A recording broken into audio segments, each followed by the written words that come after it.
Hi, how are you? Good. Did you hear my mother say Zakan shelo gadal?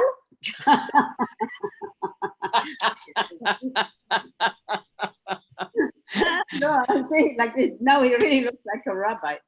Oh, you know what? Today you can look like with a beard. You look like a rabbi or like somebody on a magazine, or GQ magazine, but not for me. But I'm, you know that the new style with the GQ. with the beard and everything. How are you guys? Look beautiful. Very good. Thanks. We went to the salon for the first time since quarantine. It's so cool. Hey, absolutely. But this is probably one of my first questions. I mean, how did you guys handle this whole COVID thing from the beginning until now? This is like must be like hectic and very difficult, no? It wasn't that bad. I don't know. I mean, they tried to lock me. I couldn't be locked. She was a real rebel. So I went everywhere. Thank God. Touch wood. I won't get till now. So Baruch Hashem. She's But a rebel. I noticed something every time you go somewhere and I see you somewhere. Rosie's right behind you, or Danny's right behind you. Always. Put your mask on. Don't touch that. Go over here. I noticed it. That's what they do to me. So finally, I told them, listen to me. Don't come after me. Whatever will happen, will happen. She's a rebel. Anyway. Her grandkids come in and out. They've been coming in and out from the beginning. Let's hope things will be okay. But you know what? I'm so happy. I'm so happy that that you guys are first of all able to do this for me, because first of all it's a pleasure, and also when you get to know people but you really want to ask them some questions, and you're not always able to ask them questions when you see each other in the synagogue, or sometimes we see each other in happy places, sometimes in not so happy places, right? But now this is more that when I say up close and personal, it's more because I want to get to know you better. And I am sure that the people who are watching this, who are going to watch this, are going to say, oh my God, now I know what Rosie does and what Angelle does. And, and then you can, we crisscross each other too fast in this world. And I think it's good to stop and pause a little bit. So my first question is that I know that you have a very rich background. Angelle, I know that you're talking about where you come from and all that. I can't even begin to tell you, but if I ask you, can you tell me the story of your background? You can't say it. It takes hours. But if you can encapsulate maybe some very special moments of your background before you came to Canada and you have your beautiful children and all that. We were all born in Iran, by the way. We were not born in No Canada. kidding. Sure. That we were Wow. Yeah. So I was born in Casablanca too. I mean, I know all my brothers and sisters are born in Morocco. So that's the cool thing. I love it. I love it. So Canada is my mother's fifth country. Yeah, I was born in Iraq. We moved to Israel, then to Australia. My family live in Australia. Then I got married in Iran, and Canada is my fifth place. Unbelievable. By 40 years I was here. Yeah, I was 40 when I came here. Oh, so you lived really around, you're around the globe before you came here. More than any other place, yeah. Okay. And Rosie, how old were you when you came to Canada? 13. I just turned 13, yeah. You just turned 13. Mm-hmm. Love to see a picture of you at 13 years old. Same hair, right? Same hair? No. Eyebrows a lot thinner. It was like no. Yeah. So that's beautiful. But your move to Canada, your move to Montreal, are you happy about this whole landing up here in Montreal? Because you talked about Israel also. Well, it's a long story, Daniel. It's because when the revolution came in, but we never thought to leave Iran, by the way, because my husband was saying nothing will happen in Iran. There's no way they'll catch the Shah. But anyway, when things were getting bad, So we decided to go to Australia because all my family live in Australia. Wow. But in the meantime, at the time, we had to send Freddie and Danny out of Iran because they might want to send them to army or something. So Freddie was already in the States. And then when I said I want to go to Australia, he told me, Mommy, there's no way I'll come to Australia. I want to stay in the States. Wow. Yeah. So And then where in the States? In New York or something? Where was that? Yeah, in New York, because most of our community in Iran, they moved to New York. But then what happened is at the time when we came here, the time like was the revolution they took the hostages in Iran. So there's absolutely no way for us to go to the States. Even as a refugee, they would not let us. So we said, okay, we come to Canada and then we go to the States. And for a year or two, I want to go to the States, but slowly, thank God, we end up here. I tell you, the community here were just wonderful. Like they really took us, sort of embraced you. That is so beautiful. Yeah, really. Yeah. I mean, it's nice. Of course, my husband's family used to live here, and then they knew some of the people from Iran. A lot of them. Correct. So there's a big Iranian community, but I know in Deal, New Jersey, also there's Syrians and there's also Iranians. No, here there isn't. But like the friends of my husband, like the Iraqis, they were from Iran, that they knew us, Correct. So we were really raised by them. It was very, very nice. We didn't feel it. Like a lot of his very close friends, they were born in Iran and they emigrated to Canada 20 years before we did. Okay, so they opened the path kind of thing. It was about 20, they had left way before the revolution. And then my father and us, when we came, we kind of reunited with his childhood friends. You know what's interesting when you speak about that, Rosie and Angelle, I had this thought. We in Morocco had something but was really not close to what you guys went through. Because what you guys went through was like really harsh and was really powerful. In Morocco, it was almost kind of, behind the scenes, where it got a little bit harder for the Jewish people, so then they started leaving slowly. But mostly the Jewish people left Morocco because they were looking for greener pastures. But, I'm going to go somewhere else in this America or Canada. I want to see what it is. So the kids moved, and the parents automatically followed. Yeah, but it was more like, you had to get out, right? Because it was very difficult living there. Now that you found, you came to Montreal, you came to Canada, and did you directly, beeline to the Spanish and Portuguese, or did you have? Oh yeah, straight away. Straight, eh? Straight away, yeah. Okay. Sure. It was a natural fit. Oh, for sure. Well, it's our community. Yeah. Absolutely. I love that. It's our community. I like that. It was. My family were very, very, our only identity really was Iraqi Jews. So when we moved in, I don't know if you heard about the Lord Reading Yacht Club, but there was you heard about it, right? So there was go ahead, please tell everybody. It's very important. Oh, they were all there. So I don't know what happened before that, but I think that the club was going bankrupt, and then the Iraqi community, I think facilitated by... Yeah. Who was it facilitated by? Victor Mashal, or the Mashal brothers, that they would bring their whole community to become members. And this is exactly when we moved, or a year or two after we moved to Canada. So we met everybody. Everyone. Wow. Like really every day, every summer, every day, all the Iraqi, the young one, everybody. Every generation. So we knew the older, the middle, the younger. We all grew up together, and it was magic. So we had that in the summertime.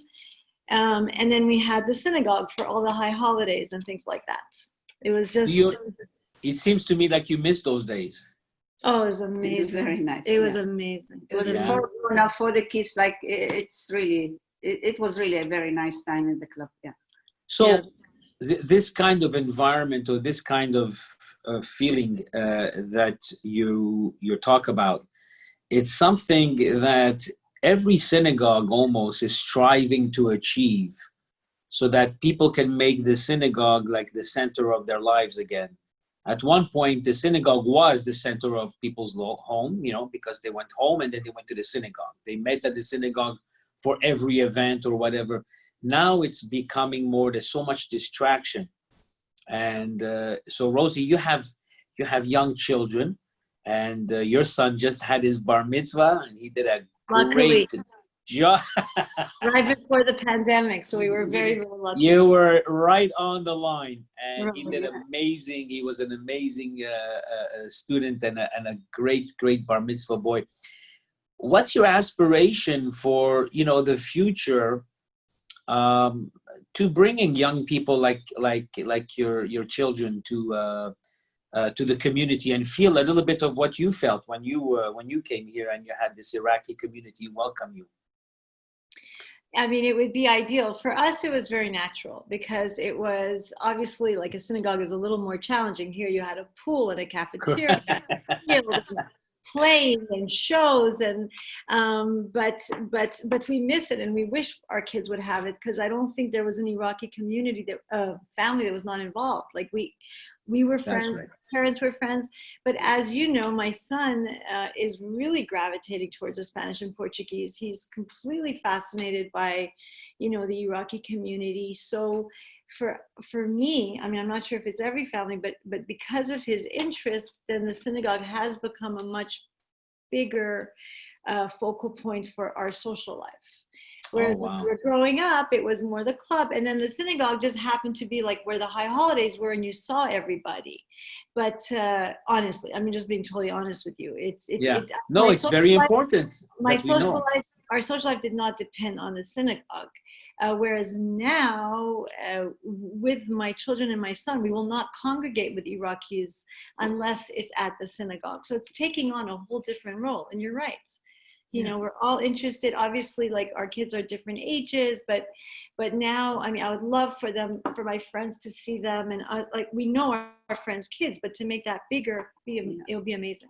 Yeah, it will be amazing. And you are doing a great job with that, so it's very exciting. It's a teamwork, and you know what? And you guys, I know when we had the bar mitzvah, you came in with your guitar, and my God, I thought to myself, if everybody did that, and if everybody came in and just put their guards down, take your guitar, start singing, and then wherever you sit, people can gravitate around and start, singing. It's like a kibbutz, it's an amazing feeling, right? And Angelle, I saw you beaming at the bar mitzvah. You were so proud. Proud. Oh, for sure. You were so proud, and you were looking around, and you to see your family all gathered up. I think that's the dividends, right? When you see your children, and then you see your children's children. Yeah, this is the best feeling. Really. It's the best. It is. I just turned out to be a grandfather not long ago, 2 years ago, and what a feeling, you have fun, and then you bring them home and say, here, you take them. You take them. You take them and have fun. So that's a beautiful thing. It's a pleasure to have them. Now, every time they come, I hear the garage open. One of them can put the bicycle there, and they leave. And again, I hear the garage. So they're still with me. They are still they always come for meals at their house. But you want that, right? You want that. Of course, for sure. That's you want them to come in and out. I did not lock myself. That's why I said to them, I'm not going to lock myself from my grandkids. From the pandemic. I don't know if I'm doing the right thing or the wrong thing.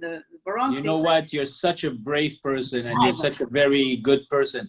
Nothing will happen to you. Don't worry about it. Yeah. So that's what, it's always a pleasure to see them, no matter how. Absolutely. You're going to need it from now till their till the end of time. Till the end of time. Exactly. You want to see their children, Be'ezat Hashem, right? That's well, yeah, we're working on it. Don't worry about it. You're doing fine. You're doing fine. We're trying to get them married as fast as possible, right, Rosie? Yeah, but I do want to say one thing, and I keep telling you this over and over again. But the Spanish is so much my father. Wow. My mother was very, very, very attached to the Spanish, and I think that my mother has 7 brothers and sisters. He has 5 brothers and sisters and parents, and there's not one yortzeit, not one that he would miss, that he wouldn't go to the synagogue. And it was his. Wow. So now when there's a yortzeit, like somehow we all know about it, and it's mainly, you know, obviously it's people like my father or my uncle. But with him, I just used to know that my father was going to the synagogue for a yortzeit, whether it was her parents or his uncles, or he used to, and it was his own private thing, you know. And now that I'm older, I understand what he was doing. I never used to know, but Yeah. He was extremely attached to the Spanish. That is so powerful. Yeah. I have to tell you that this is the one thing, and I want to know a little bit more about your father, your husband. I really want to know, because I'm just, you know, I was too young when I left here, so I really cannot identify and say the name and the person's face, but I might know the face, but I might not identify it and put it together. But I'd love to hear about your father and your husband, Angelle, just a little bit, if it's okay. I mean, you don't have to, but in honor and his honor, and I want people to know him. You know what? I have to tell you what I say at when, you know, I do a levaya, a funeral, which unfortunately it happens, and you know, I'm faced with this this task to do that many times, and I tell the people one thing, and it never misses. I can change my whole repertoire or my eulogies and everything, but I always say one thing. I think there's only 2 ways of dying. The first way of dying is a physical death that everybody goes through. It's inevitable, right? Hopefully many long years of health and happiness. But there's a second way of dying that's even worse than the physical death, and it's to forget someone. Oh. To forget someone, or to not talk about someone. And if you don't talk about someone, you don't relive the moments that person worked so hard to achieve in this world. So by talking about your father, talking about your husband, is like making him live again. Like, you know, he's back. You know, he's never left, really. He's always here, but you just, you know, it's like the kids, right? You take him, you have fun, and then you go back to your parents. You know, a little bit. So something like that. So who was he? I mean, you know, an entrepreneur? Was he a hardworking guy? Go ahead. I don't know. She can talk better than me. No, you say. Okay. You speak beautifully, Angelle. Yeah, Beautifully. exactly. Beautiful. Well, I can't speak about my husband. What do you want me to tell you? I met him actually in Israel when he was in the army. Ah, he went to see? the Israeli army. How old were you, Mom, when he met him? When he met you? I was 14. What? Yeah. No, but when I met him 14, but by the time 14, 15 I was. It's okay. My mother got married at 14. Uh-huh. God. No. My mother got married at 14 in Morocco. He came to visit us with his sister, and then he went to the army. It took 7-8 years after until I got married. No. Oh, wow. Yeah. But what can I tell you? He was a wonderful man. Really, he was. Very, I mean, what can I tell you? He really raised the family, not only, like usually they said me and him, but I think he was even more than me. No. Why? What do you mean? So you mean, I think he's also like, you know, he was a family man, right? He was like, his family was the core of his being. And I can see that in both of you, by the way.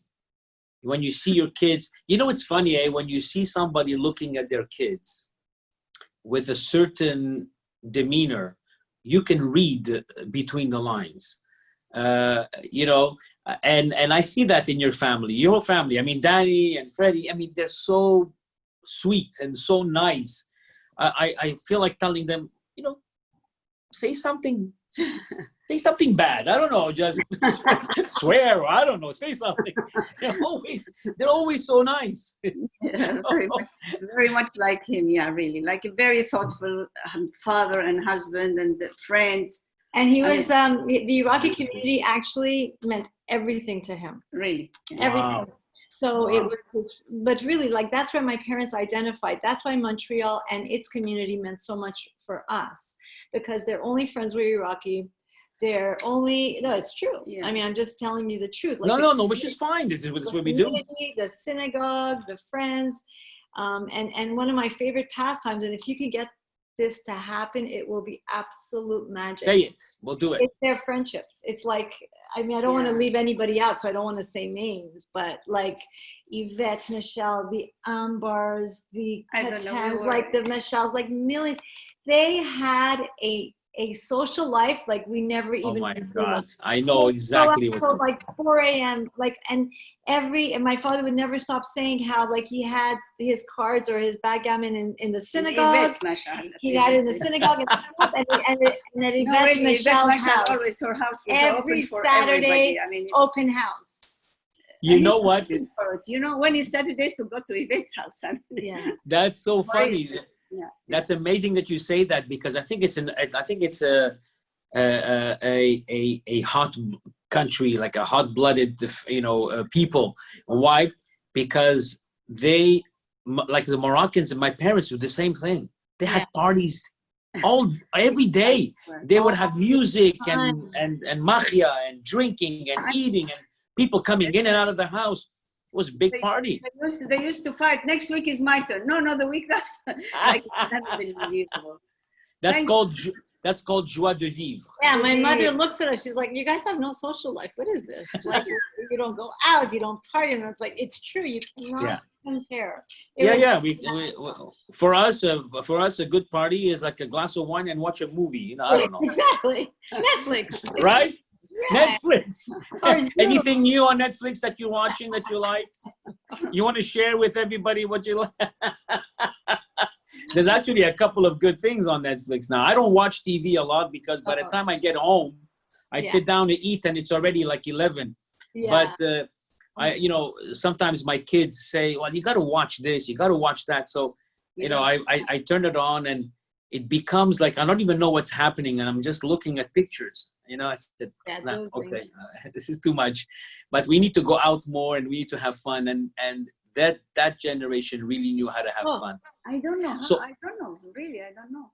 Why don't I don't know. Anyway. So you know what we have to do? I'm going to tell you what we're going to have to do. It starts with people like you. Like us. No, you and her too. Are you kidding? Or are you trying to get out of it?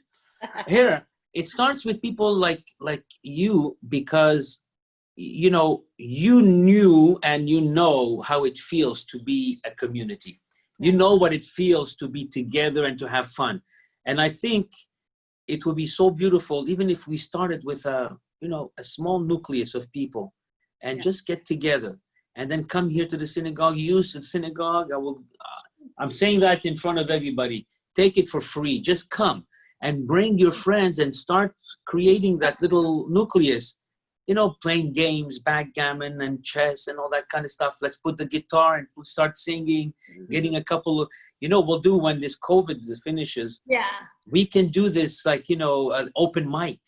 And yeah, Rosie. My God, that would be so much. We call everybody. We just say, bring your instrument, bring whatever you want, and we're gonna come up there. You're gonna put a mic, put a spotlight. You just go up there and do your thing. Fantastic, yeah. She would love to do it. But everybody, like you can have your friends. You can play bridge on the side. The kids can. You can do anything, and you know what? Then we'll serve drinks and we'll eat mishwi, whatever you want. On a weekend, on a Sunday, it sounds amazing. And I hate to be so corny, but if you're there, it's a party. I know. I love parties, anyways. I think my ADHD kicks in right away when I see a party, and I love it. I can talk with you guys like for hours. And we have to get together, okay? And we got to do this. But let me try to wrap up some of this conversation, even though I'm sure that we have so much more to say to each other. Now that we're seeing the fragility of life, okay, and I think all three of us here are, we're faced with it when we see what's happening. A lot of things on the news now, that people are against masks and people are fighting the institutions, and the COVID is going up instead of down. There's a second wave. Who knows what's happening? The high holy days are coming up. And for many people, this was, and that is the only time they really feel that connection with the synagogue. This year, we're having a problem. And the problem is, how many people can you fit in a synagogue? And how many people, forget about can you fit, how many people are willing to come, knowing that there's going to be more than our share of amount of people? I don't know if I can ask you the question, but how would you celebrate your high holy days knowing that the synagogue is here, but it might not be accessible to you at this point because you don't want to be with too many people or the numbers are too great, and how would you celebrate the high holy days spiritually? That's a tough one because everybody has their own way of praying. Even when I pray in the synagogue and I'm on the bima, I feel differently than others, somebody who else. I pray because I'm thinking of everybody else. So I pray for you on your behalf. So if you don't have that synagogue, the spot, even if it's at home, how would you go about it? I mean, we try. I guess we'll try to be the family together. What can you do more than that? I love that because that was the answer I was looking for in my head. Sure, I mean the family. Family, because if you come here, you have family, the Iraqi community, the people that you know, people that you like. But if you stay home, it's family. It's really the family that will make a difference. Yeah. The most special part of Yom Kippur for me has been since I moved to Canada at the Spanish, really. Like even when I was living in New York, I missed the feeling of the last 45 minutes because something happens when the shofar is blown and we all stand around, like when people start leaving, and there's that last hour or no, not even like half an hour that we're together and Ne'ilah. Until you take a sip of wine and you pray, like I don't normally pray, but we pray then. And so that will be a really missing part. It's going to be missed for sure. So I don't know if you're willing to, I don't know, like depending on the weather, if you're willing to come outdoors and sing the Ne'ilah and we'll be outside, we could do something like that. So you know what, I love that idea. And this is what I'm going to be doing, and I'm planning it now. I want to record the best of Rosh Hashanah and Yom Kippur, the best of the holidays. But are you allowed to record? Yeah. But I'm going to pre-record it before. Pre-record, okay. And I want to pre-record the whole thing, and I'm going to send it to all of you. So that's amazing, because the minute I was going to say that, if you have Zoom, it's or your recordings will be amazing. But I'm going to do the recording so you can hear it, even before the holidays and even after the holidays. I didn't want to dare bring up the word Zoom because I thought it was like not correct. No, Zoom, we're not going to be able to do it during the holiday because video, right? Yeah. So we're going to do like a recording, like a voice recording, and I'm going to send it to all of you so you guys can hear it and you can still keep the nostalgia, right? That would be amazing. This is really amazing. I would love to do it too. I mean, you want to hear a song or something? Yes, play for us. Sing for us. Sing us a song, you're the Chazan man. Sing us a song tonight. In the Iraqi community, I have to just leave off with this. And this is like an amazing story. When I was a kid, and I was here, and I was the Chazan, a little bit as Chazan Sheni here in the synagogue, right after my mother's cousin, Cantor Amzalag. What year was that? I think it was in the 88, 89. 88, 89? Do you know? Okay, go ahead. Sorry. I was here. And then the interesting stuff is that I sang for the Iraqi community for many years, for 5 years. And with Anwar Shaheen. Yeah. And with Albert Shaheen. Yeah. So they used to come into my office, they sat down, and they said, Danny, this is how you're going to sing it. They were like, they knew what they wanted. I said, okay. And I said, I want you to sing this.